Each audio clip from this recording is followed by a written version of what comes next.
Hello, and thank you for joining us. My name is Albert Thompson, and I'm your host of Get Real America, and I'm here with my guest, Tannis Villanova, candidate for Congress in Maryland's 5th Congressional District. Tannis, thank you for joining us. Thank you for having me. So, I'd like to talk to you about yourself for a bit. I mean, deciding to go into Congress is a big deal, entering a primary. I want to talk about you and your history of service and your decision to join the United States Marine Corps. So I wasn't joining the Marine Corps. The Navy failed me. I always say that because I was going to join the Navy and the Navy recruiter was not there. And unbeknownst to me, the Marine recruiter said, "Oh, can I help you?" And they lured me in, and the rest is history. That Navy recruiter wasn't there. The Marines picked me up, and I served 15 active duty years in the Marine Corps. You have a different perspective from a lot of our politicians. Being a Marine, we see that there's so much about America being divided, but you're from an institution that brings people together from all backgrounds to form a coherent unit to actually deploy and to work on behalf of the United States government and its policy objectives on behalf of all Americans. So how does Tannis Villanova actually view the Marine Corps and bringing Americans together, and what would you bring to Congress in terms of understanding how to work with Americans of different backgrounds? That's a good question, because in the Marine Corps, they teach you to be a team. There's no I, there's always a team. What do you need, Albert, to help you be successful is what we are taught. When you would ask me the same, what do I need to be successful? And we would push each other up. We never want to see a fallen comrade behind. So those ethos that's instilled in me to this day, I would take to Congress, because even though I'm running on a Republican ticket, I find that it's very necessary to talk across the party lines. What does your Democrat counterpart think on a policy? What does your Democrat counterpart think on immigration or abortion? And then we come together, we make our own wise decisions, because it's important to hear everyone, not just your own thoughts and your own ideas, because in the long run, we're Americans and we all come together. Together we go far. So that's how I was trained, brought up in the Marine Corps. Together we go far and we push each other to greatness, because this is our country and we want to be great and keep our freedoms the way that they are, or even go further to have more freedoms. And that's why people are banging down our borders to come in here to get what we have. So I think just teamwork all around is what is necessary. So you're a person who knows how to make tough decisions. You're a person who understands the importance of deciding what's best for yourself and thinking long term. But you're also someone who knows perseverance, the kind of perseverance that I think voters would like to know about you and your own struggles. Can you tell us more? Yeah, so when I was on terminal leave as a Marine from the Marine Corps, I had 86 days just to waste. And so I had my kids and everything, and one day I was brushing my teeth and I noticed a lesion on my tongue. And of course I went to Dr. Google, like we normally all do, and said, okay, what does this image look like that's on my tongue? And it looked like a canker sore. So I thought it was as such, and I treated it. I went to family practice. We were transferring from Yuma, Arizona to over here to DC. And my husband had the orders to the Pentagon. And so in that time, I kind of directed the family health practice doctor, said, hey, I have this, but it looks like a canker sore. And he said, oh, yeah, it does.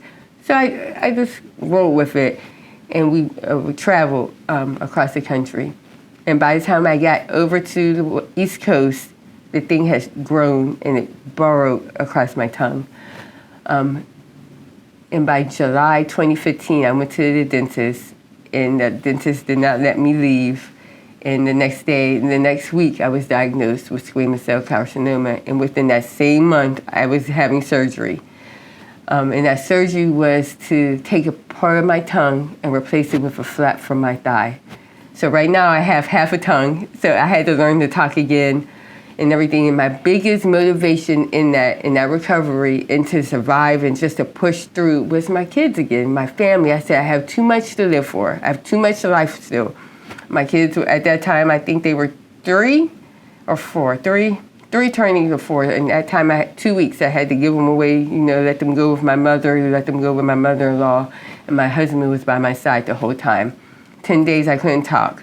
I had to write on notepad because I couldn't talk. My mouth was blown up. I had trachea. So it was those times that when you're only with your own thoughts, right, you have to know and push yourself and say, you can do this, you will do this, you will get out of this. They told me to get up and walk, I got up and walked. There was just something, it's an inner, I'm a strong individual anyway, but the Marine Corps also made me strong to never quit, never give up. Our motto as the Villanova family is, quit is not an option, quitting is not an option. We don't quit, we continue to press forward.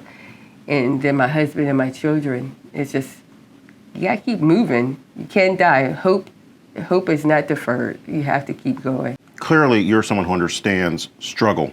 You're someone who has not had it easy. Being a Marine is not easy.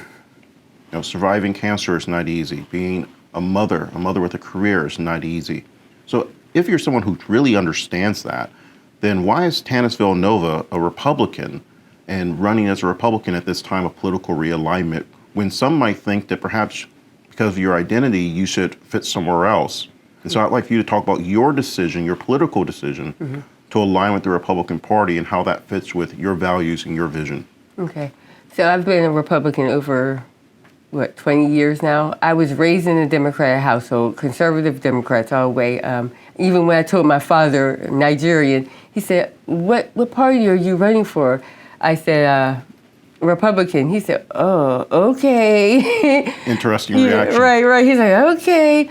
So, but my decision, I voted as a Democrat because that's what I was raised as early on, right? When I was 18, I voted Democrat. But when I joined the Marine Corps, I realized I started to begin my own person, my own young woman, who I became, who I am. I started researching and understanding like the Democratic Party was not the party that I followed personally. And then they didn't follow me as a Marine, as a veteran, as a military member serving in my country. The Democratic Party doesn't always come behind us. The Republicans did. Also, I'm really pro-life. I see. So Democrats aren't really, as a whole, they're not pro-life. Republicans are. They have the sanctity of life. They believe in life.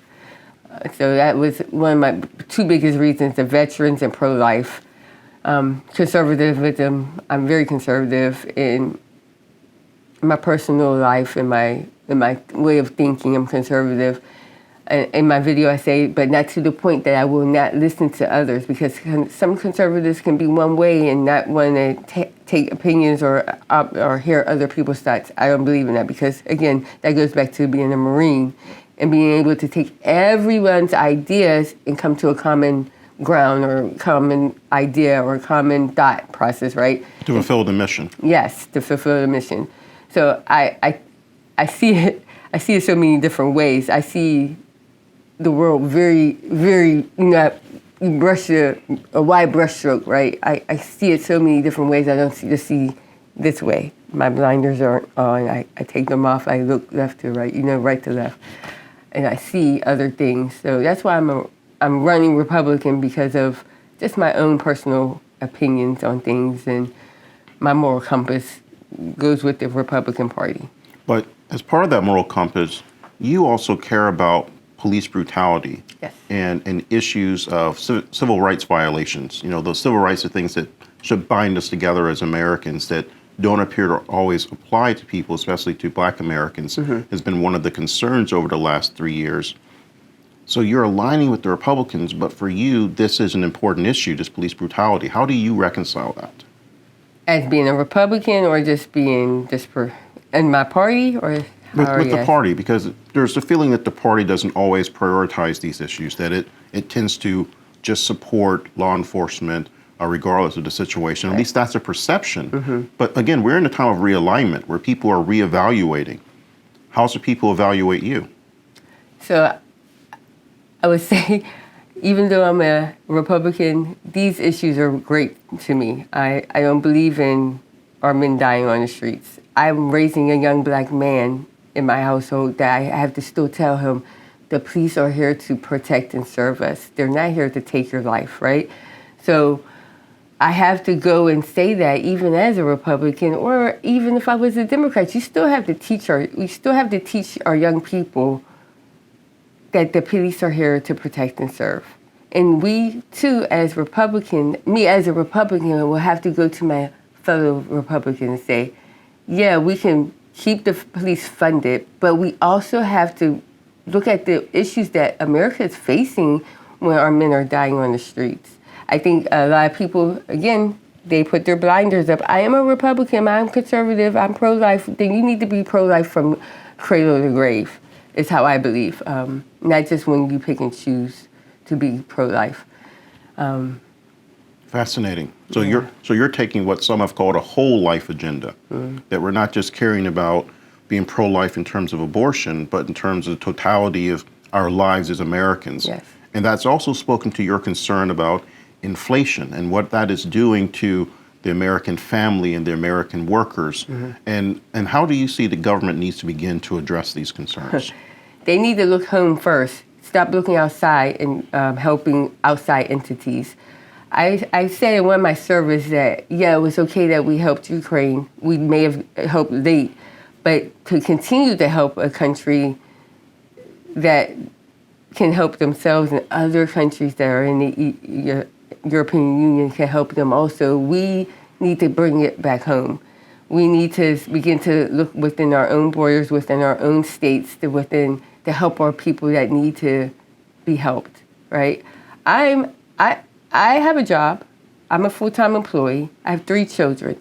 Inflation is still bothering me too. I go into the grocery store and I see something maybe like cream of wheat that maybe was $3 is now $5. That's a jump, right? It's shocking. It is shocking. So even me, who has a job, right, who's raising these children, who's working with my husband, we both have the budget to make sure that we don't overspend. It's shocking. I drive a minivan. It used to cost me $40 last year to fill my tank up. Now I have half a tank. It costs me $40+. So incredible. Yeah, it's just ridiculous.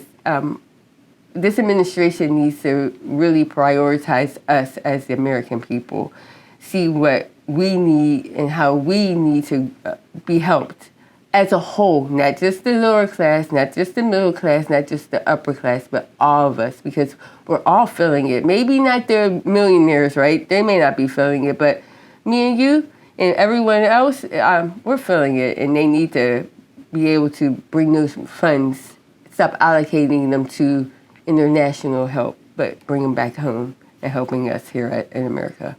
So Tannis Villanova, you're running for Congress in Maryland's 5th Congressional District. Bottom line, final word, why should the voters of Maryland support you? The voters in Maryland should support me because I'm going to work hard for them. I'm a fighter, I'm a mom. I know how Marines, we run towards conflict. This is conflict. Steny Hoyer has been in office for 41 years. He's 82 years old. He's been selfish in his position of staying in Congress that long. Not even allowing another Democrat to come and run.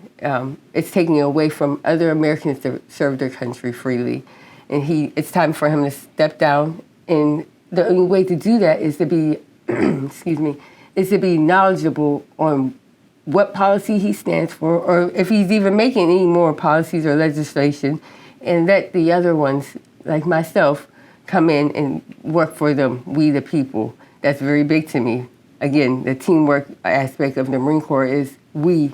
So we the people, I stand firm and hard on, that I will go in, boots on the ground, running hard for the constituents of Maryland District 5. Thank you, Tannis Villanova. This is fascinating for me as a historian and seeing this realignment, to have a candidate with your passion and background to enter this race. I think 2022 will be a very interesting midterms. I've really enjoyed this conversation, and I want to thank you for your time. And I want to thank you for your time as well for joining us. Again, I'm your host, Albert Thompson. I've been here with Tannis Villanova, candidate for Maryland's 5th Congressional District. Thank you for joining us with Get Real America.